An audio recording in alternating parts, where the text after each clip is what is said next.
What's going on, everybody? Welcome back to Hawk Talk on Melrose. It's been about a week and a half since we've done an episode, and a lot has obviously changed. We're in that time period of the transfer portal and just different things like that. So we got a lot to cover today. Tyler, what's going on, man? Hopefully you're having a good Wednesday. We're recording this Wednesday afternoon. Hopefully you had a good work Yep. day. Had a good work day. Got off a little early. Thought we'd hop on here. It's about quarter after 4. Get the podcast up and going, and like you said, lots to talk about. A lot Yep. of news. Even within the last when was the last episode we did? It Not this was past Sunday, but the previous one. Yeah, the last episode that we did was like this, like not this last Saturday, but Saturday before. Yeah, So about a week we and a obviously, half or more. yeah, about a week and a half ago, and we knew about the Cade McNamara at that point, but that was about it. Yeah, There was we obviously were hoping for Trayshawn Holden. yep, Obviously, that was a big push, and news came obviously out he's going to Oregon. and who knows? I mean, did we back out? There was a tweet that someone said, I couldn't find it, but it was like a screenshot of someone asking Trayshawn Holden on like Twitter, and he like responded like it was something about someone asked him like, were you interested in going to Iowa or something like that? And like he like tweeted back, and like I said, I tried to find the tweet and he must have deleted it, and he said like no or something like that. So I don't know what happened there because it sounded like there was last Monday Mutual night, interest. there was yes, and David Eichel put a crystal ball, and he's like 94%. So there was a lot of interest between the two, apparently, and then Iowa backed out the end. So I don't know what happened. I think he was interested. Something happened, like you said. Is it him backing out for more money, an NIL deal, or whatever the case may be in Oregon? Did we say there's some off the field issues type of stuff going on that there were rumors of people rumblings you're hearing about that with the Iowa side. So I mean, it's a he said, she said, but it just obviously it didn't work out. Didn't work out, and you got to move on, and that's the life of the transfer portal. And then not only that, but we've obviously lost some guys since our last podcast. Since our last podcast, we now know who we're playing in the bowl game. We know all about that, so we'll get into that as well. So I guess let's first talk some of the transfers that have left since then. Very surprising, obviously, Justin Jacobs, Terry Roberts. I think at the time we knew Keegan was going, but there was still some optimism that he might stay. Well, he's off to Kansas State now. Arlen Bruce he's not. I mean, I knew he wasn't going to come back, but he's officially in the portal. The very surprising one was definitely Justin Jacobs, just because he was a solidified starter. You're playing in a defense that sends so many guys to the NFL, especially at the linebacker position.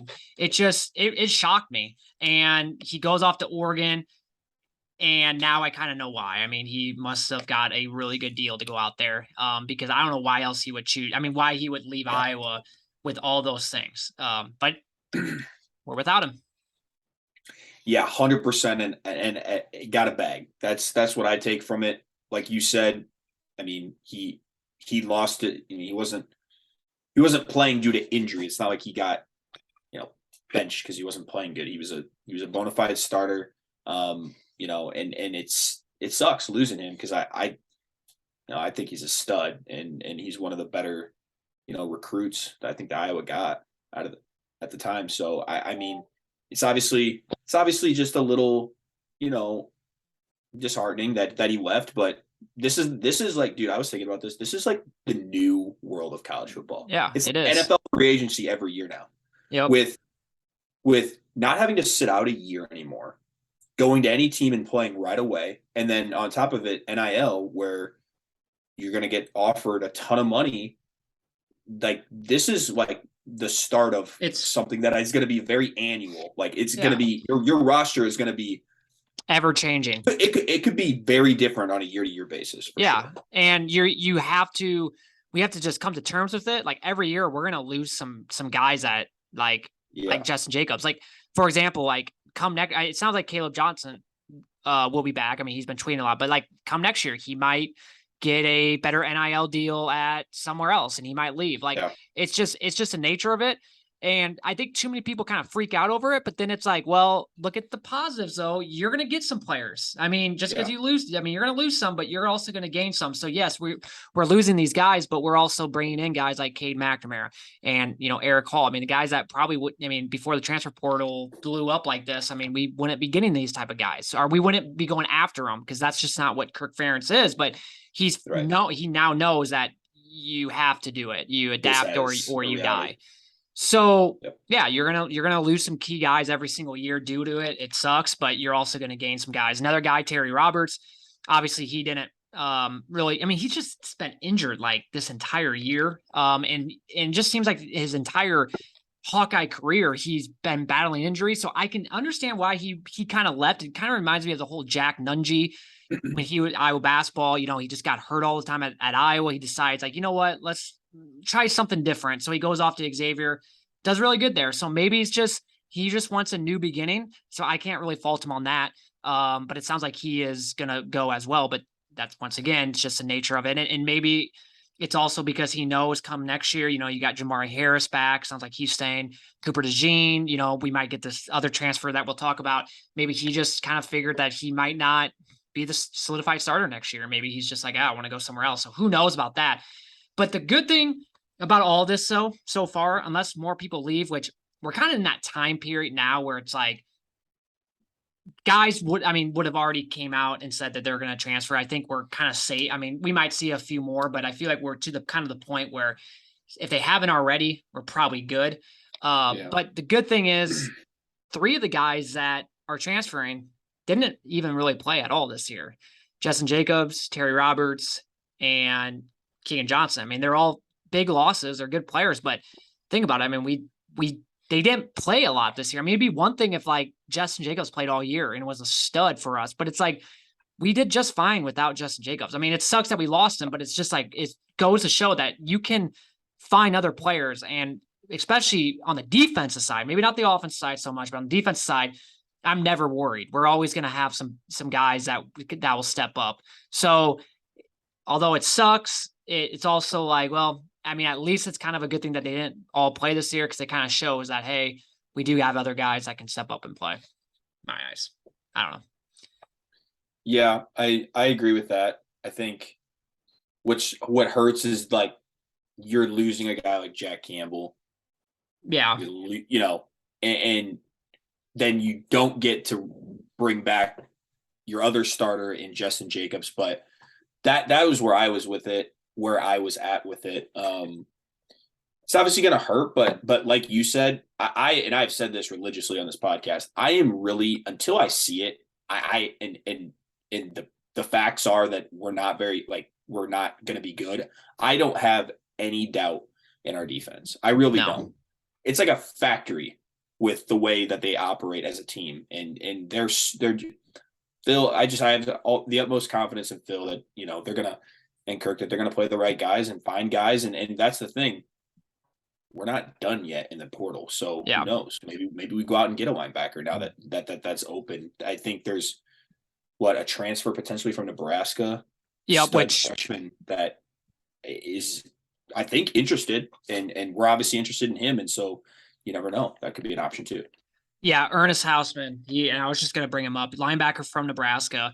I think he ended up having like 54 tackles this year as a freshman. So that was really good. But the problem with him, I feel like we have a good shot at landing him, but he's getting looked at from like big programs like Ohio State and Michigan and teams like this. So I'm really hoping that I think obviously the selling point to him is look at how many players we bring, go to the NFL from here. I mean, we just had Jack Campbell, best linebacker, win that award. I don't know what the award's called, but best linebacker in the country. Yeah. So it's like we have selling points. So it'd be awesome if we got him because obviously with Jay Higginized, we'll have him back next year. And he really stepped up this year. I mean, he started off, when he had to come in and start playing right away, he was kind of shaky, but you could tell how he improved throughout the year. And he's going to be, I think, a really good player for us come next year.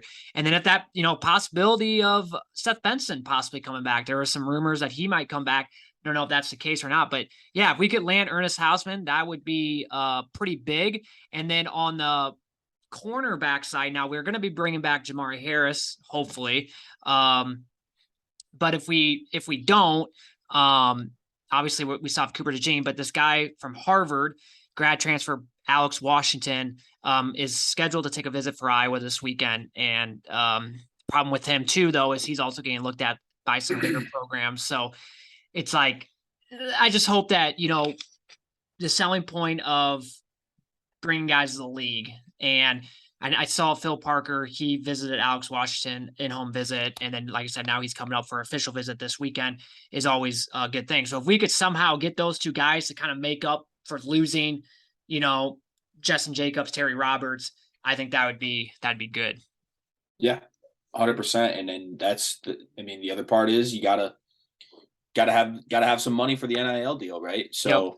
I mean, and we're starting to see that we have that, I think. So, I hope, like you said, I hope that with the selling points of look at our defense, look at how good we are, look at how we send guys to the NFL, look at how successful you can be by being a part of the team. I mean, that gives you a good shot against anyone, I think. Yeah. And then the biggest news of the day, as we're recording this on Wednesday afternoon, Eric Hall officially is transferring to Iowa. I had a really good feeling that he would come, but he was also considering programs like Washington and Notre Dame. And so it was still kind of like, I'm not going to say 100% he was going to come, but he made it official this morning. He's joining, obviously, Cade McNamara, one of his favorite targets, Cade with him back in 2021. So that's a big get for Iowa. I still want us to get some wide receivers, but you're going to have a really good duo in him and Luke Lachey going into next year. And with Cade, a quarterback that can actually throw you the ball, unlike the quarterback that we had this year, no shots fired. But I think that's going to be big time. And you saw back in like 2018 what we can do with a quarterback that can actually throw the ball to two stud tight ends. Because back in 2018, with having Noah Fant and TJ Hawkinson, I mean, it was good. I mean, we put up some points that year. And, you go back and you look at like every game that year, it was nothing like this season. And so you get two stud tight ends with a quarterback that's capable of actually completing passes and throwing them good. I think it's going to be a good deal. Now, we still need some wide receivers. And obviously, we just talked about Trayshawn Holden, not coming anymore, which sucks. But, you got to move, you got to move on. We got this one guy, Isaac Tesla, he's our big, that's the number one guy that I was trying to go after right now. And for a little bit there, it was really between Iowa and Iowa State. But in this last week alone, he's been getting offers from Miami, Baylor, Wisconsin. So it's going to be a little bit tougher than maybe it was going to. It like a week ago at this time, it kind of sounded like it was between Iowa and Iowa State. And then you start getting all these, transfer or these other teams that are offering him. So that one's going to be a little bit harder, but that's the number one guy that we won. I know that's for Cade McNamara. That was like his number one, obviously outside of Trayshawn Holden, like his number one pick for a wide receiver. We also have Seth Anderson. He's a wide receiver from down south, which, he's he's like a slot receiver. He's coming to Iowa this weekend for official visit. So I'm hoping that we can land him as well.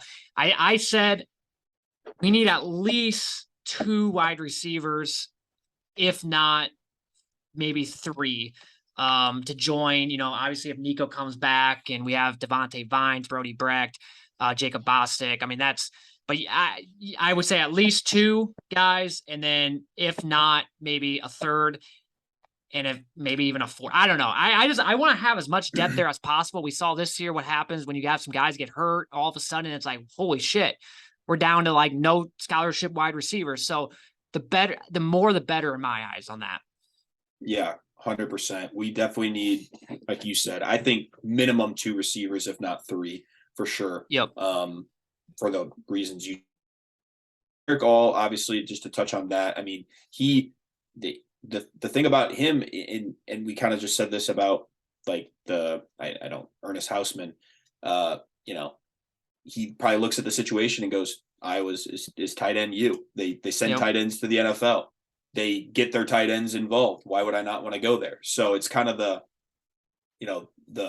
the perspective on the offensive side for him, compared to the defensive side, like we were just talking about with some of those other guys. So makes sense. Obviously, yeah, Cade's one of Cade's favorite weapons at his time at Michigan, Eric All. And they know each other very well. And yeah, it seems like a great fit. And like you said, I'm excited to see the dynamic duo of tight ends kind of be reborn again at Iowa. It gives you flashbacks to the past there, like you mentioned. So big get, and yeah, hopefully there's more to come. Obviously, like you said, wide receiver help is kind of imperative at this point. Yeah, I mean, you got to get somebody, got to get a guy or two minimum. Like you said, for depth purposes, and then obviously because we have lost two. I mean, we've lost a lot of receivers in the last two starters. Yeah. Which just again, in the last 3 years didn't play, but yeah. Oh yeah. In the last 3 years, we've lost 4 guys to the transfer portal. So it's imperative that we replace that talent. Yep. I would say we got our tight end, we got our quarterback now. Now it's time to get 2 or 3 wide receivers.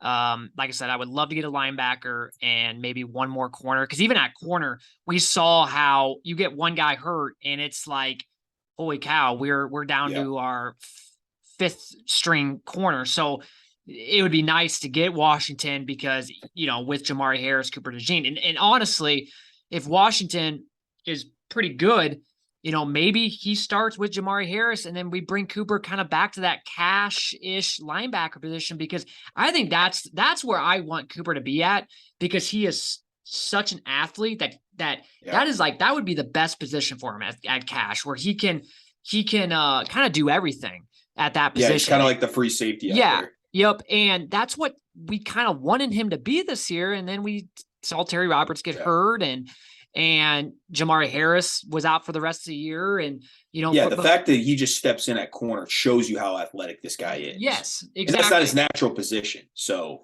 yes. So if we could somehow get, him and like I said, pair up with Jamari and, and then, my hope is that TJ Hall, who was a freshman this year, he kind of played kind of poorly against Nebraska. Hopefully he can get better where we have some added depth there. And then, we can move Cooper DeJean back to that cash position. Cause at that point, then you really only are playing 2 linebackers when you're running the cash, cause he's kind of that 3rd linebacker in a way. And so at that point, then, you really only need 2 linebackers. So, and then a big thing too, and I think we sometimes tend to forget about this, but we got to make sure we keep Caden Proctor. That's in its own thing. We got to make sure we keep him. That's probably priority number 1 at this point. Yes. I just saw where he's now rated the number 1 offensive tackle. Yeah. And it would be such a huge miss if he ends up going somewhere else. We need him badly. And, our line has last 2 years have been horrible.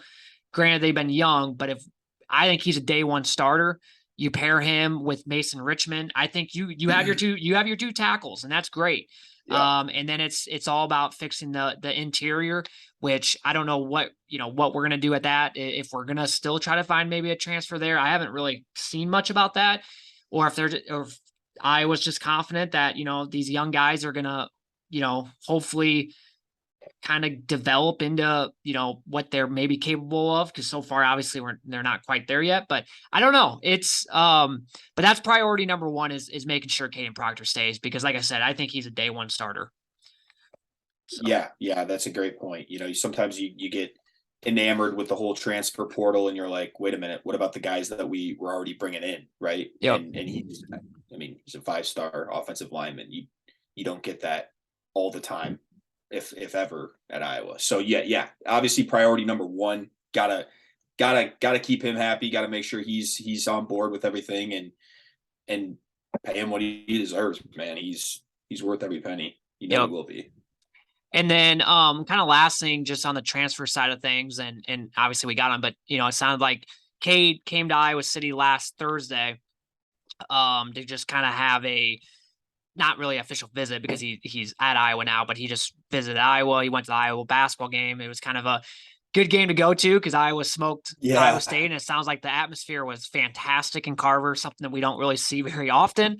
So, but it sounded like Yeah. everything he hit it off with the teammates, and yeah, it sounds pretty like I'm pretty pumped. And he was on a podcast last week talking, about next year and said something along the lines. I'm sure you saw. I think I might have sent it to you about how Yeah. I want, people keep talking, crap about Iowa on the offense, blah, The blah, blah. But then, offense and how bad we're shitty going to be. yep. Yep. And then he also, said, I know the type of offense Iowa's had in the past. They told me we're not looking to stay this way. We're well aware that we need to change in order to be back as contenders for the Big Ten championship. So, this kind of answers the, why the hell would he choose Iowa?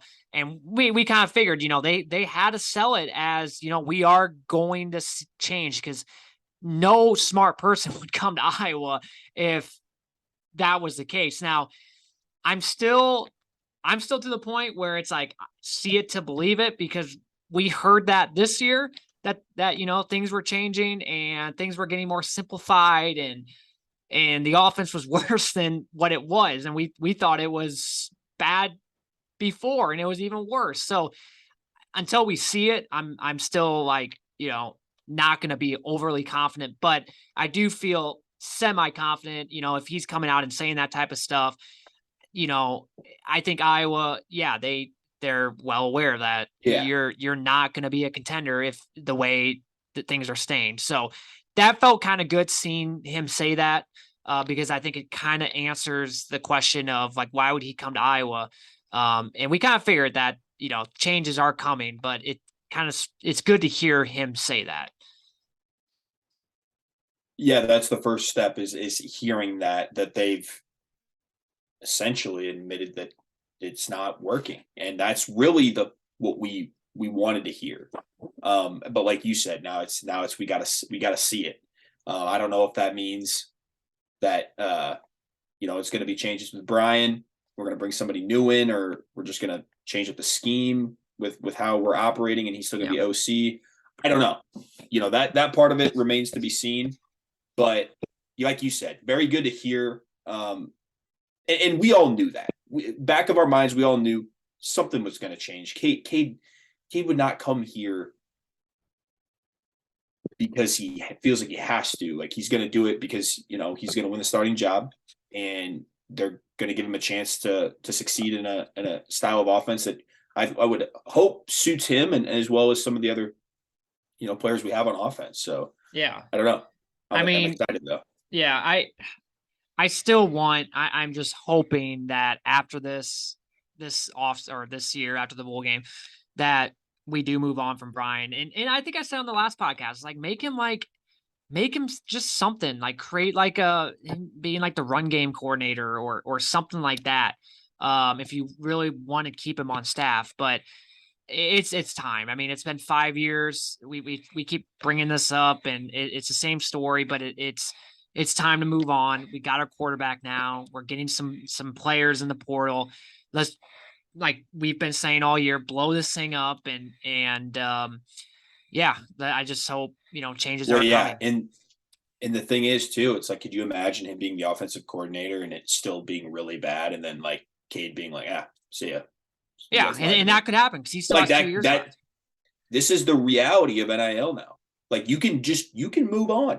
Mm-hmm. I'm pretty sure there's no rule against transferring 8 times. I'm pretty sure. So like you want to keep the guys that you have in your roster. You want to keep showing people that, oh my gosh, this is like, I'd love to come play at Iowa. You got to prove that. You got to adapt, like you said. Yeah, I just don't think we make it just way harder than it needs to be. Like the offense, like the fact that, right. Every time I hear the words of like in the past of players or coaches saying, it takes a while to learn this offense. It's like, how? I mean, if we were really good, then like I can understand that, but we suck on the offense side. So why is it so complicated to learn? I don't get that. I just think we make it way too complicated. What's John Miller says it all the time, enough with the fullbacks. Let's spread it out a little bit more. He's not saying like let's air raid spread, offense, but let's instead of having everything so congested, just spread things out a little bit, play 3 wide receivers, get rid of the fullback, play power running football, not the zone blocking. I mean, things like that. We're just so like dumb. Or when teams stack 9 guys in the box, we just try to run right at them. It's like, no. Let's kind of make them give your quarterback the reconsider that. ability to check out and go to a different play, a passing play, if you will. Yeah. Like we make it just so exactly difficult. And I'm sure running an offense is difficult. It's probably a lot easier or a lot harder than what it seems like it needs to be. But you see all these other teams that have semi-decent offenses, because I'm not even talking like our offense doesn't even need to be that good. Semi-decent offense. And if they can do it, then we can do it. I mean, come on. So I don't know. That's with sorry, not to mean to cut you off. That's a philosophy with Kirk then. Yeah, no, it is. And like I said, unless he like in the offseason says, yeah, we are. I'm just hoping like in January when he has his presser, like him just coming out and saying like, yeah, like, I'm moving on from this or like I'm letting whoever's going to be the offensive coordinator, whether it is Brian or if we're bringing in someone else, I'm giving them the free range to it and letting them run it. Kind of like what he does because I'm sure he doesn't, run the defense. He doesn't, force Phil to do certain things. It's Phil's defense. No.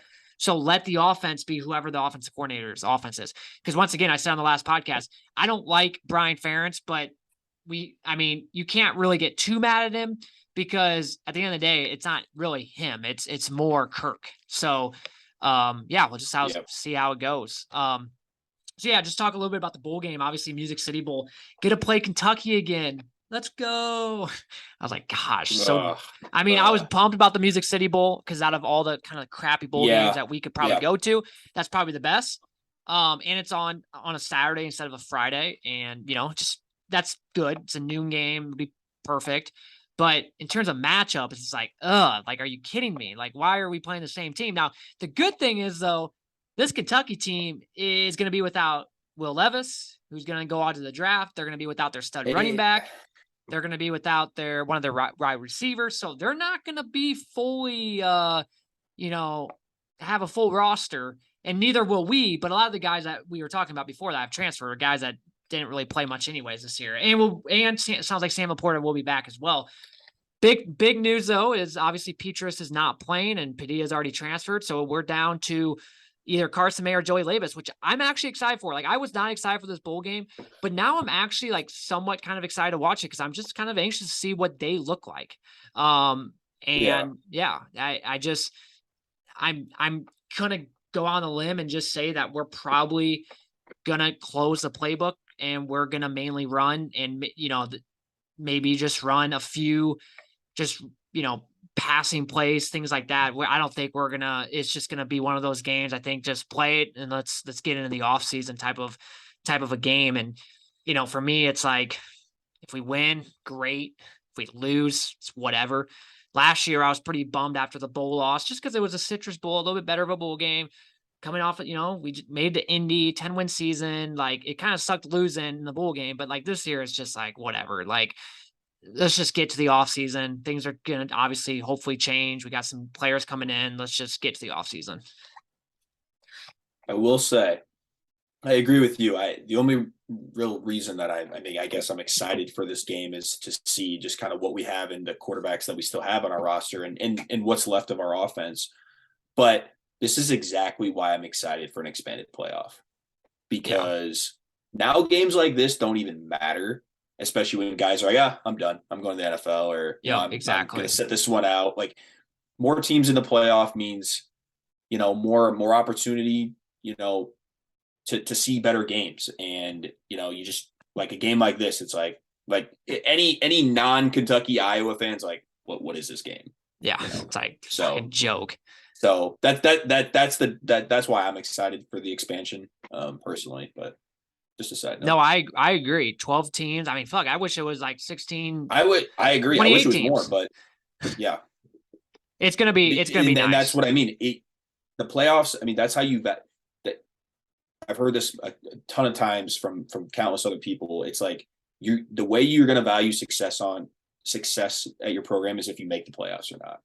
And to give the ability of more teams to make the playoffs, more teams are going to be successful.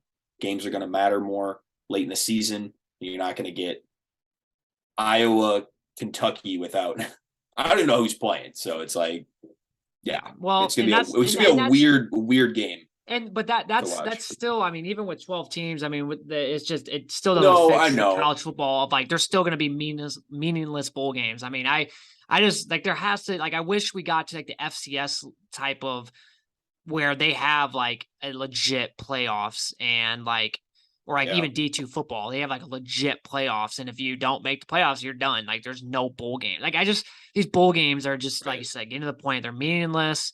They don't mean anything. Just get rid of them.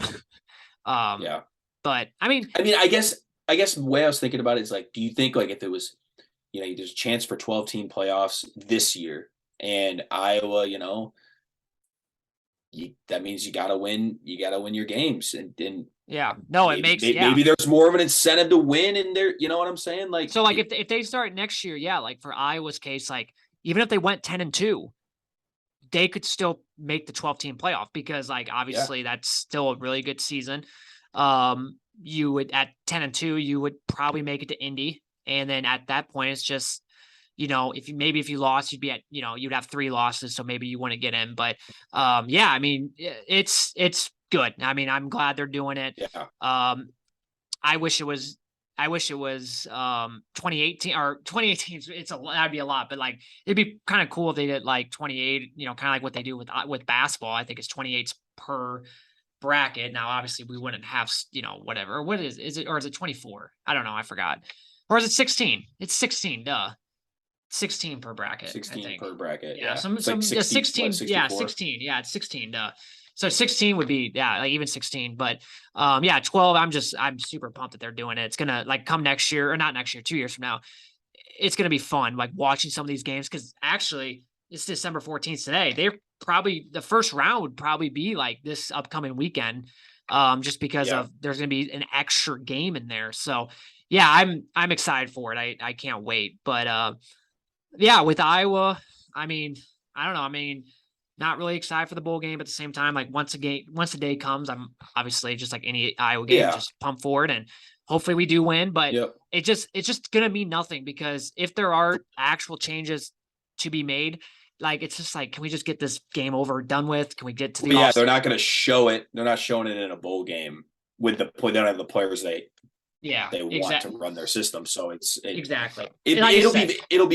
be a weird game to watch. It's going to be weird, and I think it's going to be a pretty boring game because, like I said, I think we're really, with having a third-string quarterback, we're really going to close the playbook. It's going to be a lot of running, and then maybe like 18-ish plays of passing plays that we'll do, and that's it. Like, and it'll just be very, very basic.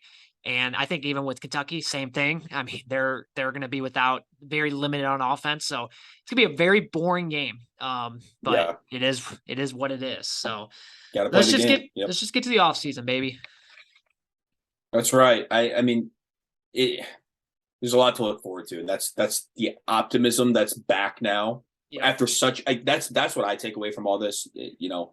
After so much bad offensive football, just the fact that there's some light at the end of the tunnel going into next season.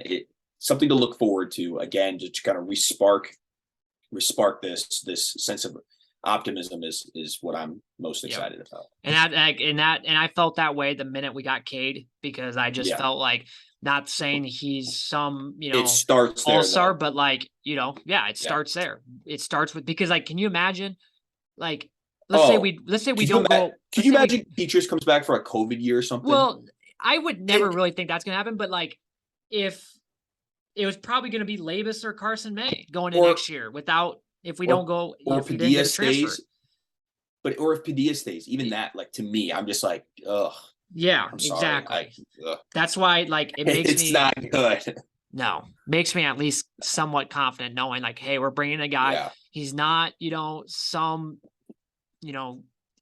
he's not Bryce Young, but he's a guy that led a team to the playoffs. Someone made a good point, like, name another team that's going to get a quarterback that has that type of like resume. And it's true. That pedigree, Yeah. So you're bringing a guy, great leader, great character, and a guy that won the Big Ten and made it the playoffs. And yes, got their asses kicked in the playoffs. But like I said, I don't think many teams would beat Georgia last year. That Georgia team was unreal. Yeah. So like you watch this Georgia team this year, I mean, it's still a good Georgia team this year, but nowhere close to what it was last year. I mean, they were a really good team last year. Let's just end this podcast talking a little Iowa basketball. Obviously, last week, God, man, like the fact that they played, I was in New York, you were there. December 6th through the 11th. Which isn't even that long of a. I mean, it's Tuesday through Sunday, and the fact that Iowa basketball played 3 times in just that short span, like, it's just crazy. But yeah, I was at the Duke game. Yeah, we just couldn't make shots. I mean, I didn't really think Duke was much better than us. We legitly could not make anything. We had some open looks. It was very frustrating. And, at one point, we were battling back and forth. And then they just kind of went on like this, like 10-0 run. And before we knew it, it's just out of hand, especially when you can't make shots. And when your best player has what do you have? 3 points or something like that. I don't even know what Chris Murray finished with. And then not even 48 hours later, that's another thing too. It was a late game in New York. That game didn't start till 10 o'clock on New York time. That's crazy. Yeah, because of the overtime. So that game didn't get done till midnight. And then they have to, by the time they get back to Iowa, fly back, get to, Newark and fly back to, Cedar Rapids. They probably didn't get back to Iowa City till like 5 or 6 a.m. the next day. And then they have another game that following like night or like the next night. And what they did to Iowa State was kind of unbelievable. I will be the first to admit, I thought they were going to get smoked because I just thought very physical Iowa State team, obviously just played Duke. Just played on the road in New York. Like coming back, you would not think we would open the game the way we did, let alone finish it the way we did. Yeah, that's for sure. Put up 75 points against a very solid Iowa State team, despite not having Chris Murray, was pretty impressive. And then, 3 days later, Chris Murray out again. And then we also are without, we were without Aaron Eulis. We lose Wisconsin. And Chris Hassel made a good point. It seems like, and it does seem like this, or maybe it was Chris Williams that said this. Seems like when one of your best players gets hurt, that next game, it seems like the team kind of rallies and will like play good. And then it's like always that like next game. Then after, if that person's still out, it kind of seems like you kind of come back down to earth a little bit. And it's like so true. Like you do see that a lot. And so I think, like that Wisconsin game, we kind of, came back down to earth a little bit, knowing like, we do need Chris Murray. I mean, I know it's, we were just fine the other night, but no, in the long run, we do need him. And not having his presence. And I know Aaron Eulis isn't some like really good player, but he's a solid role player for us. And like not having him either, like it definitely hurt. So to almost win that game, in my eyes, and after playing, those many games in that short of the time period, I can't be too pissed about it. I mean, I was pretty bummed at the time, but you can't be too mad about it. No, we talked about this. It's like you'll kind of find out what this Iowa team is made of during this stretch of games. And to me, like you said, I'm not going to hold or put too much stock into the fact that we lost to Wisconsin with our best player being injured, and we lost in overtime by 3? So like 3 points. I'm not going to get upset about that. I can't and like you said, it's to be expected a little bit after such an emotionally charged win against Iowa State.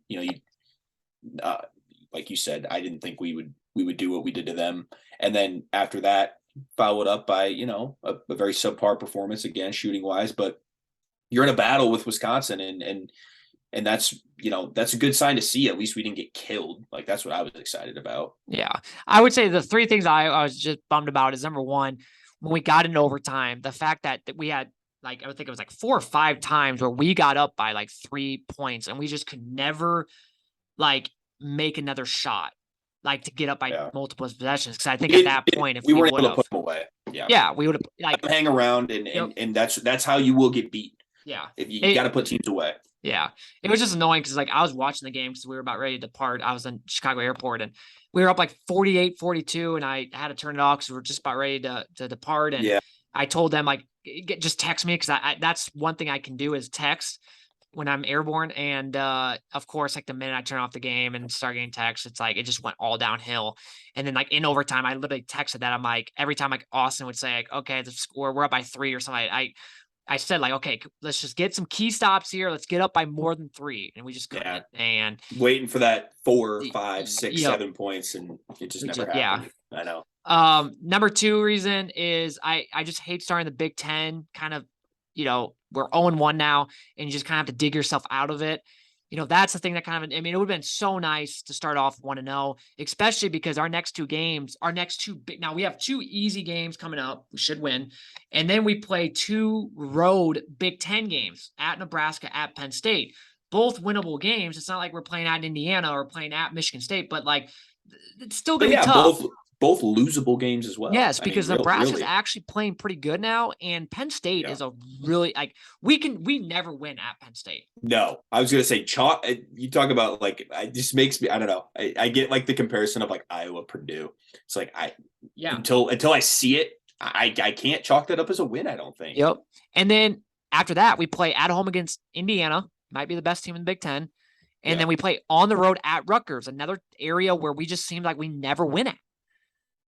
So it's going to be tough. I mean, like, and that's why starting 0-1 kind of sucks. Now, the good news is I pulled up the last couple years, and last year, team that ended up winning the Big Ten, they started off 0-2 in the Big Ten, and then actually 1-3.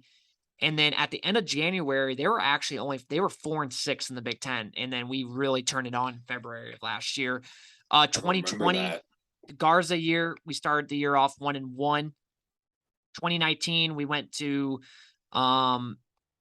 we made it to the tournament that year. We started 1-3 in the Big Ten.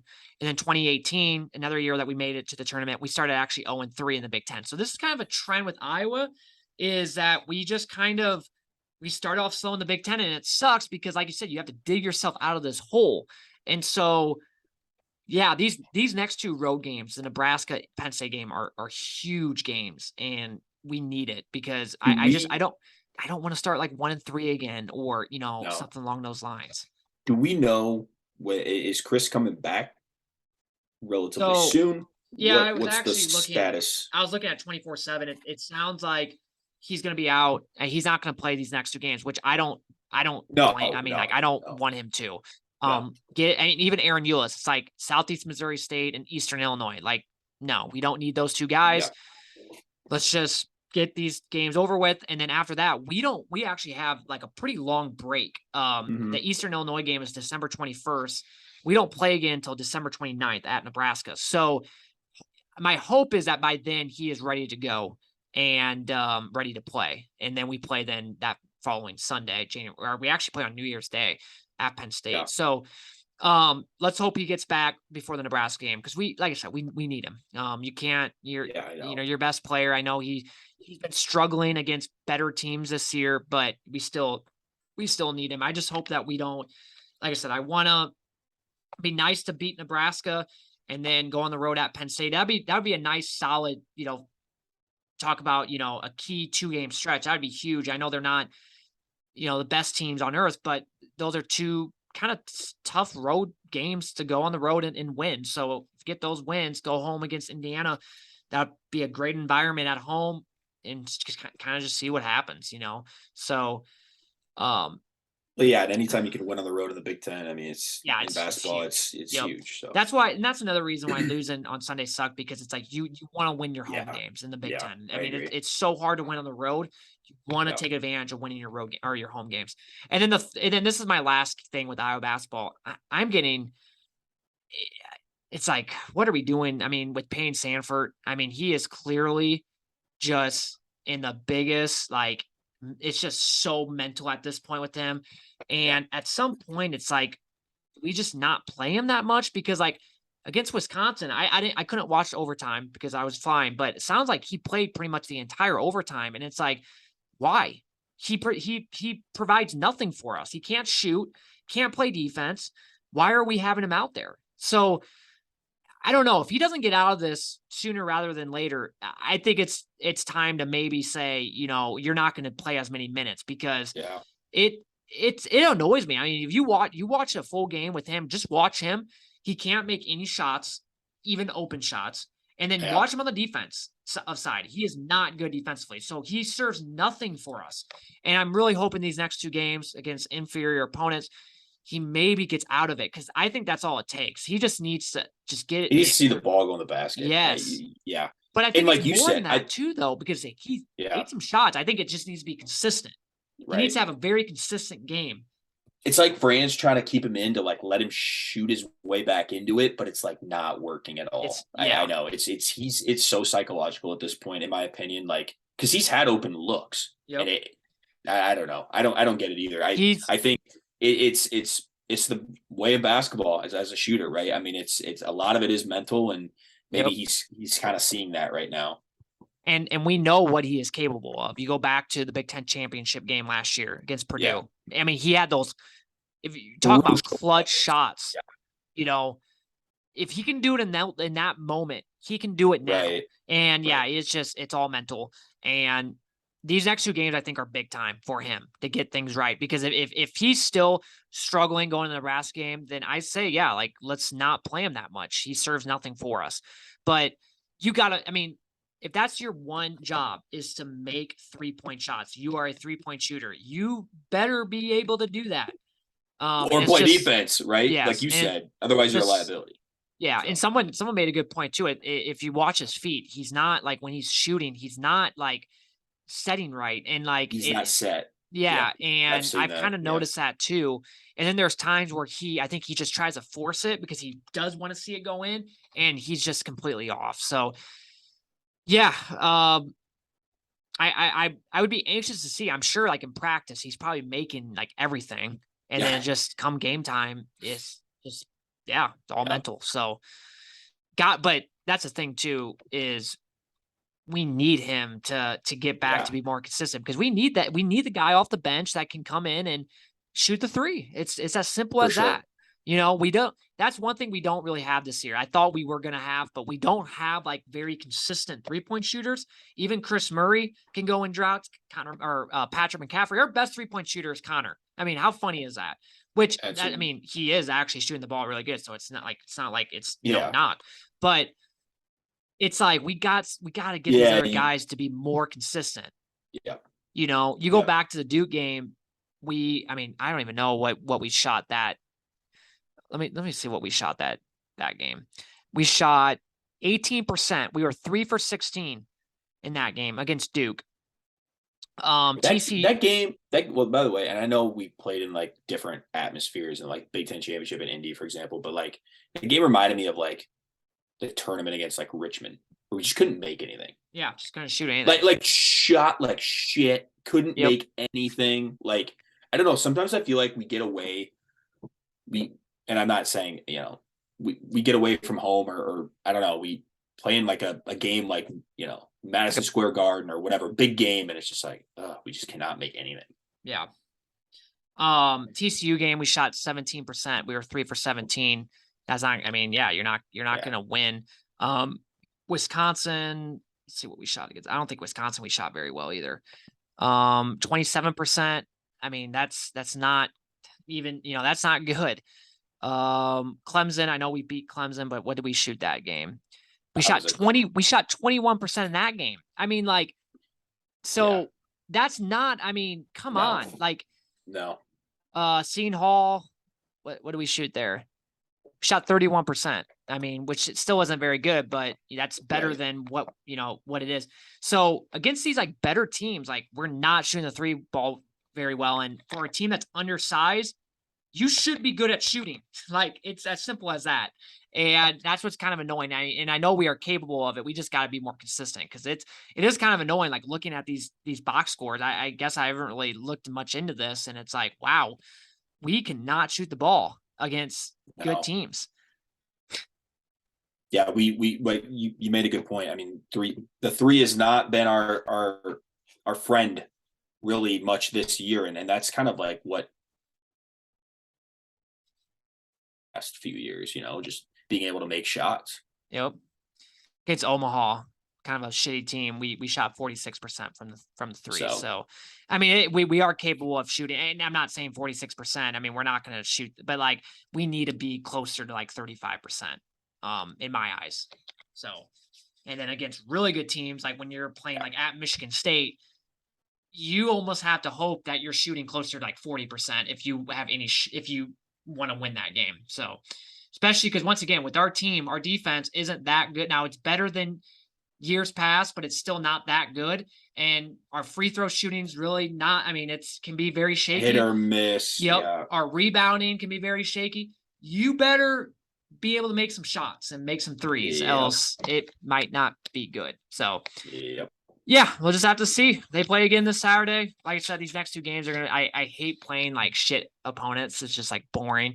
But just get these games out of the way, get them done, win them, and then you got a big game in Nebraska because you don't want to start 0-2. You do not want to do that. I know it's happened. It happened last year, and we dug ourselves out of it, but not it's not going to happen every year, and you don't want that to happen. So no, obviously, gotta try to get one back here for sure. Yep. But all right, man. Well, that'll do it for this episode. It was all right. Productive episode. We'll be back again probably kind of with the holidays and stuff. It's just so hard to kind of gauge when we maybe want to do one, but we'll just kind of see how transfers kind of happen, and we it's not going to be something where it's set in stone like every Wednesday we're going to do an episode now. It's just going to kind of be just like when we have a bunch of different things that have happened, and then we just we'll for surely have one after the bowl game, talk about the game and things like that. But I'm sure we'll have another one because I'm sure in the next week we will be hearing a lot more with potential transfers, things like that. And we might come next week at some point make one. So but if not, we'll for surely be back after the bowl game and give our thoughts on that. So all right, man. Well, have a good night, and thank you everybody for listening, whether you're on YouTube or any other platform. Thank you so much. Make sure you leave a review, comment if you have questions, whatever. That'd be great. So, as always, go Hawks, and see you next time. Peace.